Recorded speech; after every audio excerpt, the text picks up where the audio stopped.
আসসালামু আলাইকুম, সবাইকে আমার হোমস্টাইল কুকিং গ্রুপে স্বাগতম। আজকে আপনাদেরকে দেখাবো ডিম দিয়ে কিভাবে একটি মজাদার নাস্তা তৈরি করা যায়। চলুন তাহলে আর দেরি না করে শুরু করা যাক।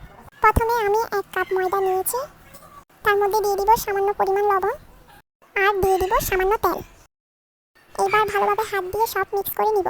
এরপর অল্প অল্প পানি দিয়ে একটি শক্ত ডো তৈরি করে নিব। আমার ডোটি তৈরি করা হয়ে গেছে, এবার চুলায় রান্নাটি করে নিব। প্রথমে আমি তেল গরম করতে দিয়ে দিয়েছি, এবার দিয়ে দিব কেটে রাখা পেঁয়াজগুলি।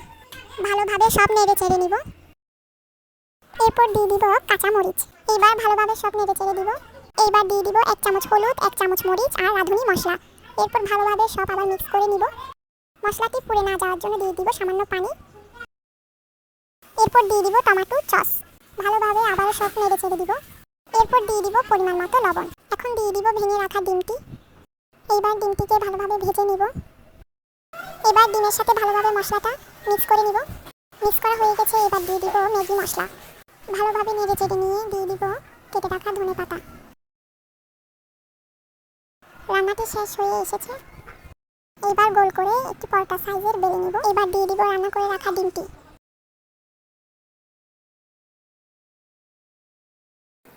এবার রোলের মতো করে বটে নিব।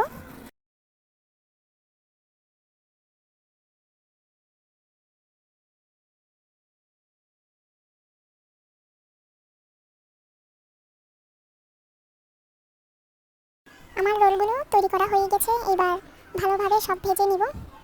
যতক্ষণ না এরকম বাদামি কালার আসছে ততক্ষণ ভাজতে থাকবো। আমার ডিমের রোলটি তৈরি করা হয়ে গেছে।